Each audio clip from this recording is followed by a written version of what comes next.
Un largo viaje a la oscuridad, capítulo 12, primera parte. Así que se llama Cuco, ¿eh?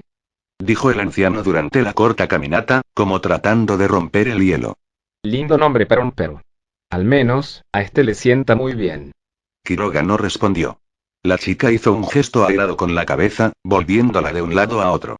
No pierdas el tiempo, Abel. Dijo simplemente. Se estaban alejando del ruido del río, adentrándose en la parte superior de la caverna.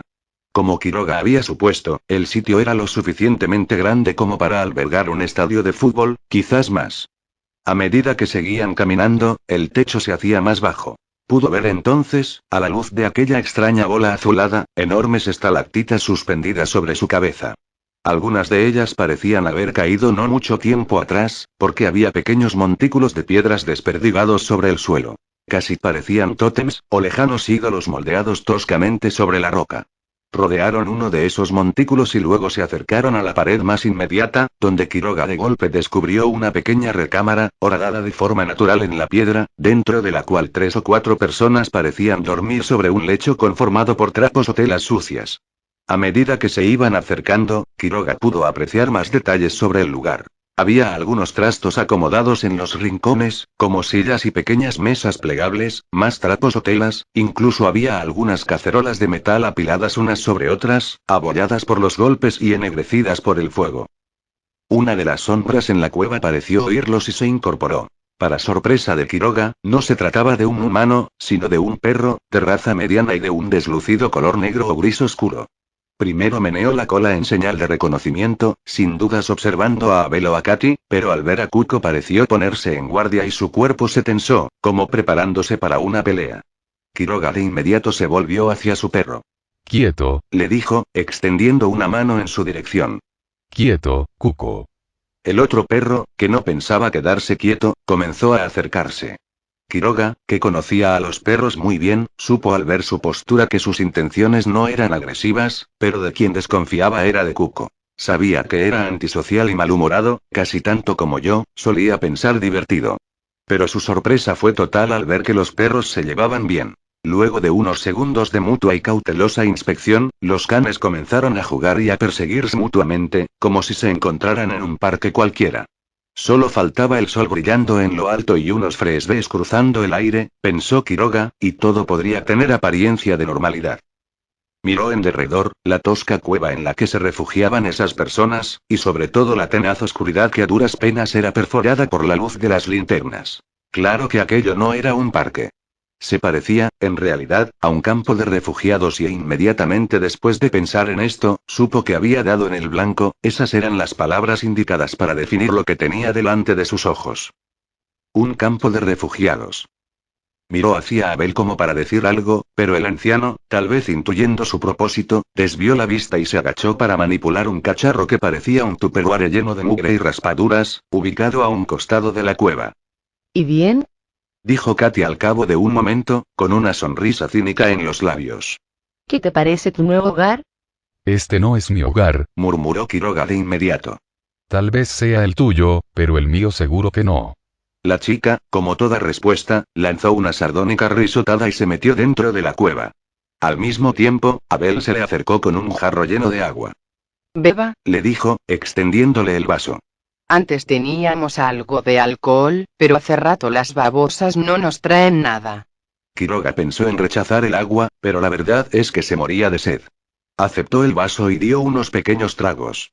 El agua tenía un sabor increíble y era sorprendentemente fresca. Intuyó que debía provenir del arroyo o río subterráneo que corría a algunos metros más abajo. Las babosas, Repitió, devolviendo el vaso con un leve asentimiento de cabeza. se refiere a las mantarrayas. Nosotros les decimos babosas. Pero ahora que lo pienso, lo de las mantarrayas no está tan mal. Ellas les traen el alcohol. Quiroga no pudo menos que enarcar las cejas, en un clásico y universal gesto de incredulidad. Me está tomando el pelo, ¿verdad? Abel negó con la cabeza. De repente se lo veía algo triste. No lo creo. Respondió. Desvió la vista hacia los perros, que parecían muy contentos el uno con el otro. Los señaló con la barbilla. A Laila le hacía falta compañía. Y se ve que al suyo también.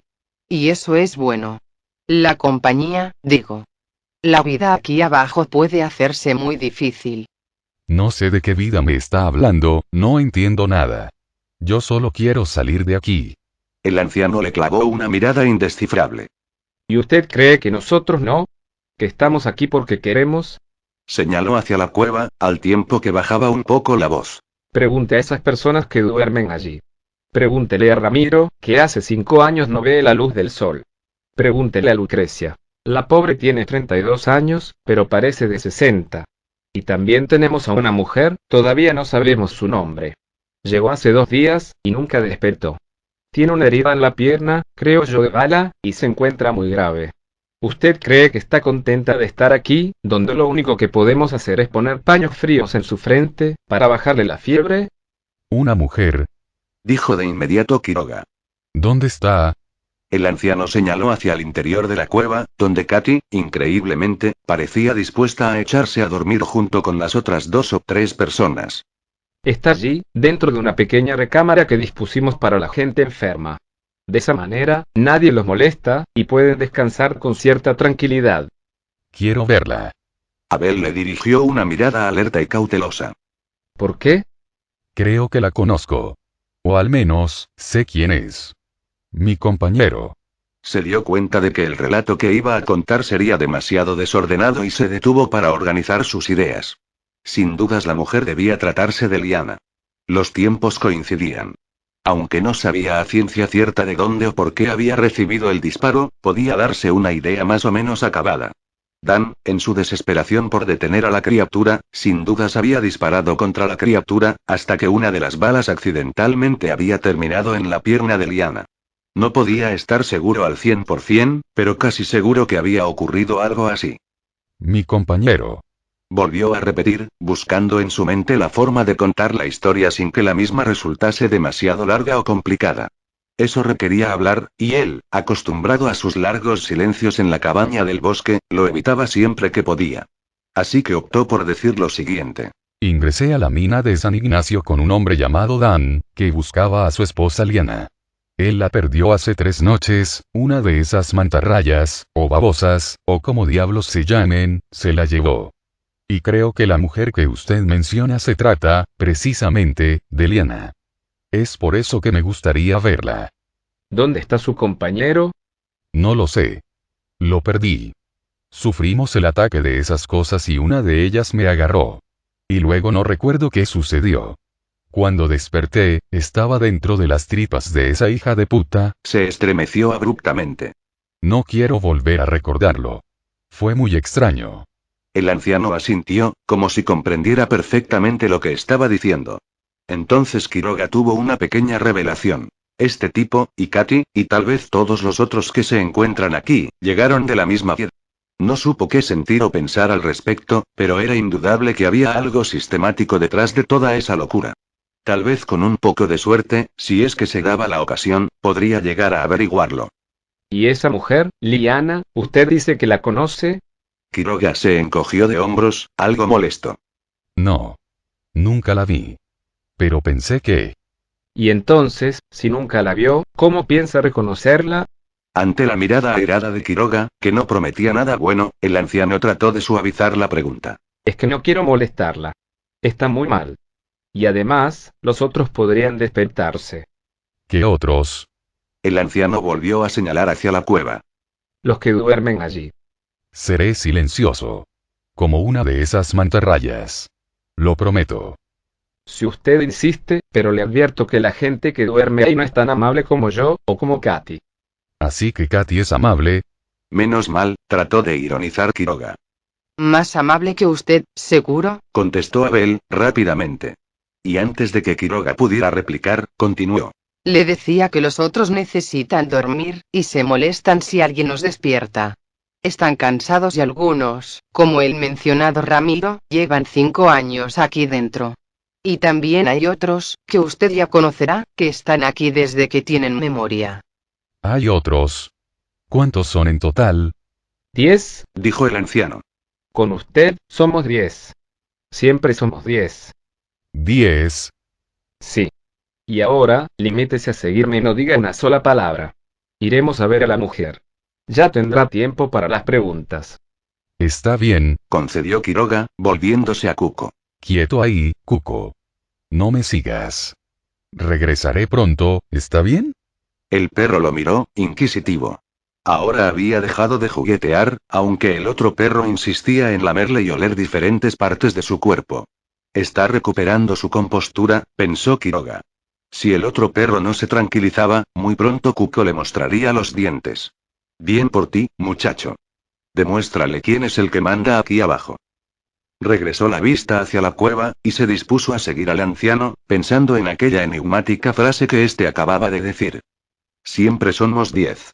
El lugar no era tan caluroso como la caverna exterior, pero sí apestaba. Tal vez los otros no se percataban del olor porque estaban acostumbrados a él, pero para Quiroga fue como si alguien le hubiese arrojado un puñetazo a la nariz. Era un olor inconfundiblemente humano, concentrado y abigarrado en un espacio reducido, pero lo peor era su cualidad rancia. Como si aquellas personas llevaran habitando esa cueva no durante años, sino décadas e incluso siglos. Claro que eso era imposible, pensó Quiroga, mientras seguía al anciano esquivando los bultos dormidos en el suelo. Si había humanos viviendo en las profundidades de la Tierra, desde tiempos inmemoriales, alguien tarde o temprano debía haberlos descubierto. Después de todo, se encontraban en los albores del siglo XXI, y Quiroga pensaba que si este siglo se caracterizaba por algo, era precisamente por el hecho de que cada rincón del planeta parecía haber sido descubierto, explorado, colonizado y minuciosamente documentado, para luego ser subido a la plataforma de YouTube o de Facebook. Los cansados ojos humanos ya no parecían maravillarse ante nada, por la sencilla razón de que las aparentes novedades crecían, se multiplicaban, o mejor dicho, se viralizaban, y envejecían a un ritmo demoledor. Y la idea de unas personas viviendo en unas cavernas bajo un pueblo minero, en compañía, o bajo la custodia de, unas criaturas del tamaño de calamares gigantes, que poseían el don de la telepatía, bien, sencillamente eso era demasiado. Pero, ¿y si no? ¿Y si de alguna forma se las habían arreglado para permanecer fuera de la vista de la civilización, ocultas como los antiguos duendes y trasgos mitológicos? A punto estuvo de pisar unas piernas que sobresalían de un lecho mugriento, por lo que se obligó a concentrarse en lo que hacía. Vio que, además de Katia, que parecía ya profundamente dormida pese a que se había acostado minutos atrás, había 3 personas más descansando sobre el suelo cubierto de trapos. Uno era un joven de la edad de Katia, de larga melena rubia cubriendo gran parte del rostro, que vestía una camisa leñadora a cuadros y unos vaqueros desteñidos. Y había 2 mujeres mayores, de unos 30 o 40 años como mucho. Dormían abrazadas, pero no en una pose sexual, sino como si se reconfortaran mutuamente. A la débil luz de la bola azulada, Quiroga observó que los 4 durmientes mostraban idénticas expresiones de cansancio y desdicha, como si soñaran cosas desagradables. También lucían una palidez cadavérica, producto sin dudas de la falta de exposición solar. Se preguntó qué harían allá abajo, en qué ocuparían su tiempo, y dónde se encontrarían los otros 3 que faltaban. Siempre somos 10, había dicho Abel, pero intuyó que si encontraba las respuestas, no sería en ese preciso momento. El anciano se había detenido delante de una hendidura en la parte posterior de la cueva, y lo urgía, mediante señas, para que siguiese sus pasos. Quiroga obedeció. La hendidura se ensanchaba unos pasos más adelante, y daba origen a una suerte de recámara de no más de 2 metros de largo y alrededor de 1 metro de alto, por lo que había que agacharse si uno quería entrar en ella. Pero las intenciones del anciano no eran las de ingresar, sino solo permanecer en la entrada, por lo que extendió un brazo impidiendo que Quiroga avanzase un paso más. Miró a la mujer tendida sobre una especie de colchón confeccionado con vestidos y ropa vieja y luego negó con la cabeza. Creo que está peor, Susurró. Sin prestarle atención, Quiroga se puso en cuclillas, para observarla mejor. La mujer, efectivamente, no se veía muy bien, tenía la piel macilenta y estirada, como una máscara, y sus labios se habían ampollado por la fiebre. El cabello, de un color trigueño, se había apelmazado por el sudor y se le pegaba a la frente como un trozo de paño deshilachado. Una de sus piernas, la derecha, aparecía cubierta por una venda improvisada, manchada en su mayor parte por sangre reseca. Pese a la penumbra del lugar, Quiroga pudo ver que la zona alrededor de la venda estaba hinchada, la carne oscura y tirante, como si algo dentro de las venas estuviera a punto de hacer eclosión. Supo que la herida estaba infectada, y salvo que encontraran penicilina, la mujer perdería la pierna en un lapso de 48 a 72 horas. Pero eso solo sería el comienzo. Si la infección seguía sin tratarse, las bacterias se extenderían al resto del cuerpo, a los órganos internos, y la mujer perecería no mucho tiempo después. Estiró, pese a las protestas de Abel, un brazo para tocarle la frente. La mujer hervía en fiebre. No podemos hacer nada, Susurró el anciano, anticipándose a sus preguntas. no hay medicamentos.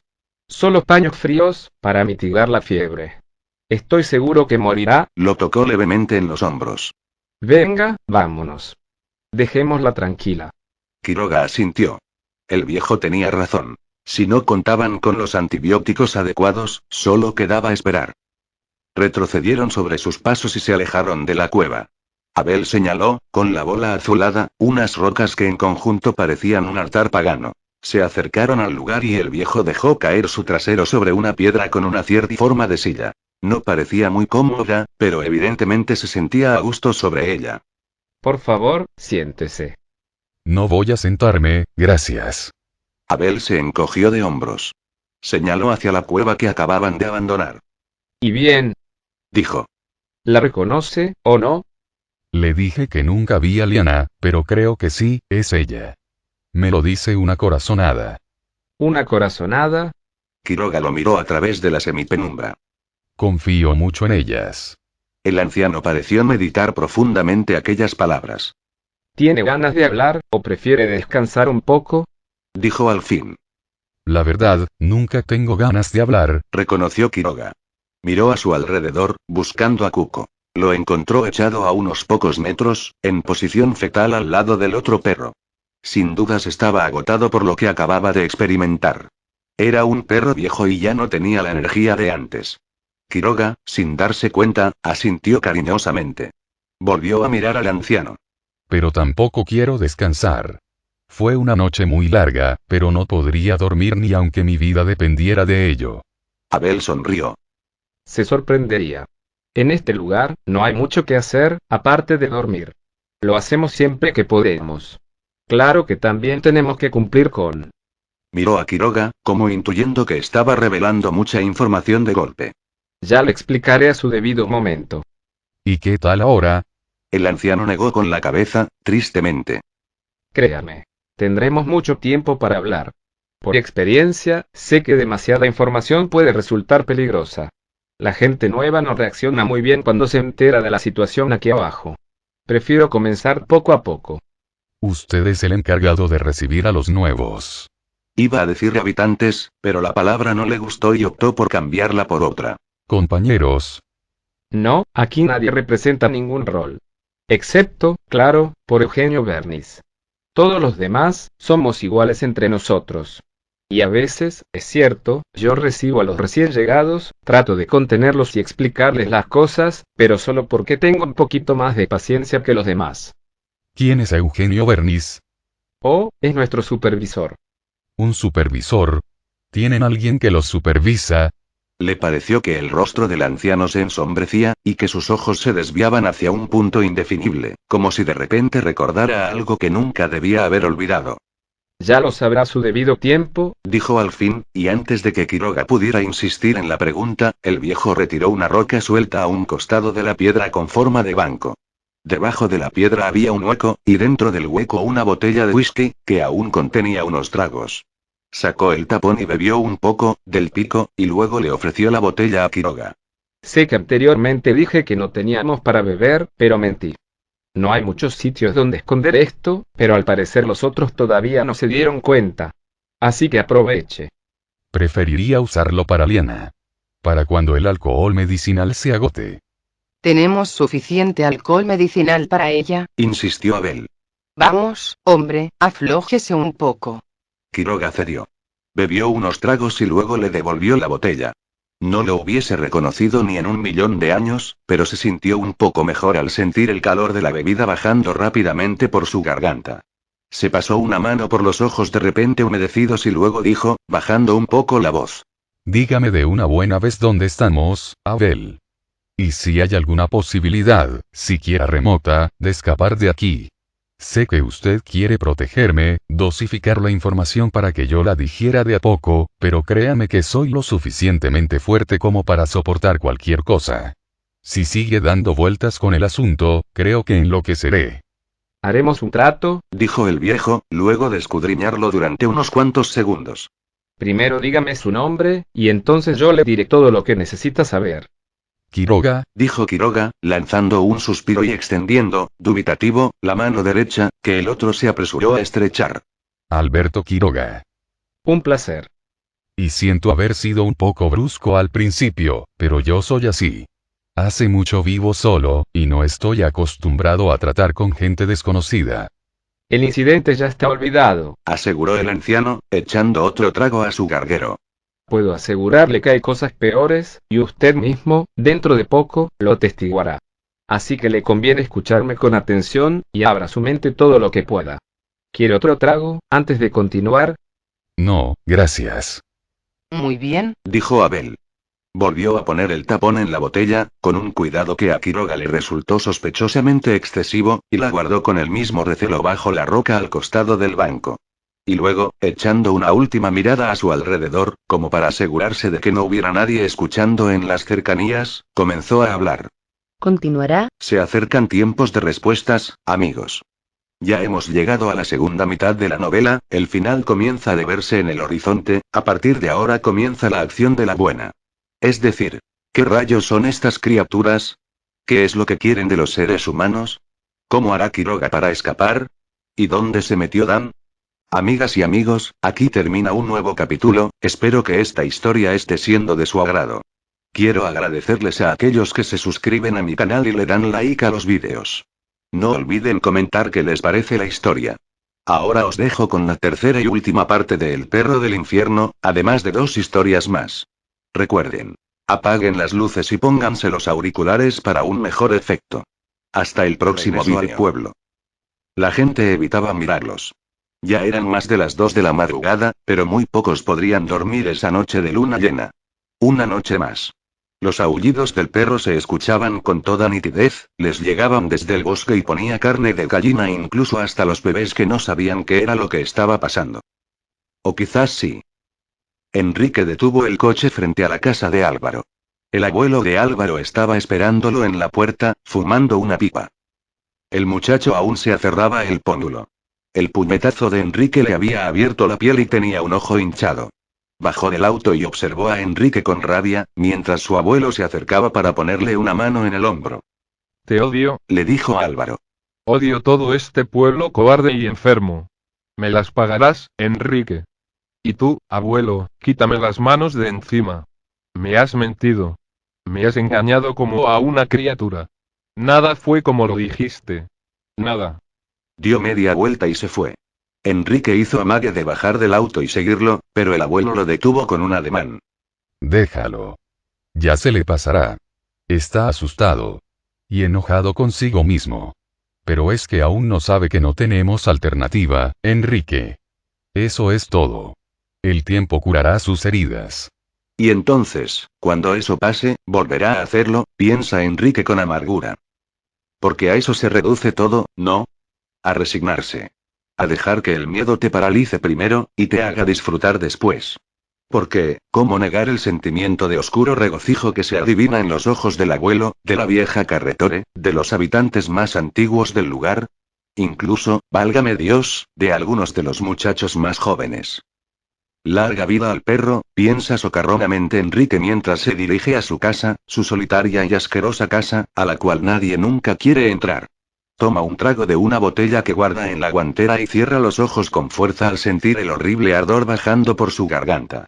Larga vida al perro y a su dueño. Larga vida a nosotros. Larga vida al borracho, y a Álvaro, y a la vieja Carretore.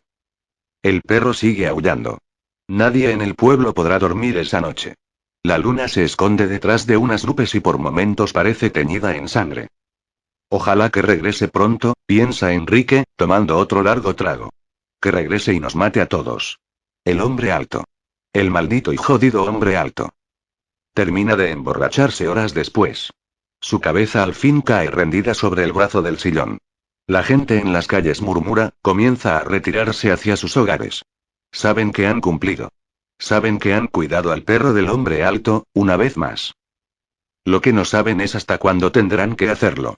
cuántos muertos, cuántos sacrificios, cuántas noches más de luna llena. Pero regresará, se dicen y consuelan entre sí, mientras los aullidos del perro, desgarradores y solitarios, comienzan a apagarse con el fin de la noche. Regresará y nos compensará por haberlo cuidado. Nos compensará con vida eterna. Sea lo que fuese, Dios bendito que nos has abandonado, lo que aquello significara. Una noche en el hospital. Al despertar sobre aquella cama en el hospital, lo primero que vino a mi mente fue el coche rojo apareciendo de súbito en la esquina, y mi moto chocando y estallando en llamas cerca de un poste de la luz.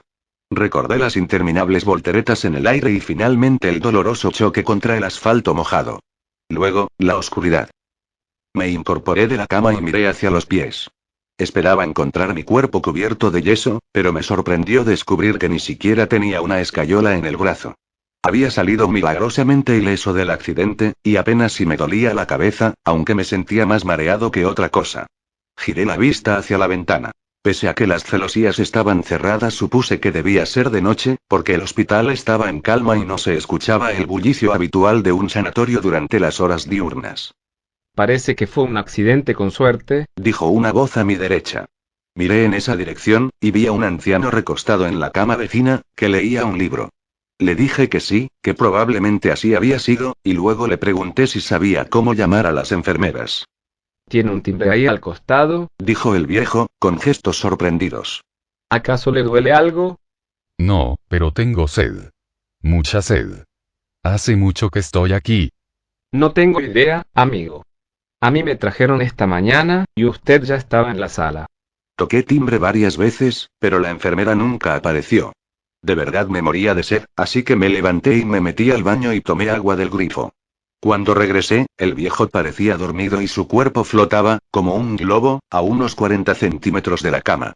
Comenzó a convulsionar, y cuando abrió los ojos vi que los tenía en sangre y su rostro hacía muecas de dolor o sufrimiento. Salí de la habitación y cerré la puerta detrás de mí, con el corazón enloquecido en mi pecho. En ese momento, por el largo pasillo del pabellón, un paciente caminaba apoyado en un trípode. Tenía la bata abierta y había cosas que se movían en su espalda. Volteó para mirarme, y su rostro era un cráneo sin ojos. Corrí en dirección opuesta y me encontré con la sala de enfermeras al final del pasillo. No había nadie allí, aunque me llamó la atención que el lugar estuviese tan sucio y desordenado, como si no se usara durante años.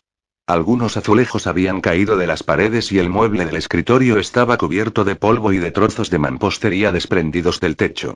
Ante mi desconcertada mirada, el lugar se fue haciendo más y más vetusto, las paredes se fueron cubriendo de moho, las luces del techo titilaron y luego se apagaron, más trozos de mampostería cayeron y algunos vidrios de los ventanales estallaron hacia adentro con un estridente chirrido. Seguí corriendo y me encontré con una escalera. La bajé a toda prisa mientras percibía que el hospital entero temblaba sobre sus cimientos, como si fuera a desplomarse de un momento a otro. Finalmente encontré la salida y me abalancé sobre ella. Corrí unos metros en la noche y luego me detuve y miré hacia atrás, pero mi sorpresa fue completa al descubrir que allí no había ningún hospital, solo un terreno cubierto de pastizales tan altos como hombres.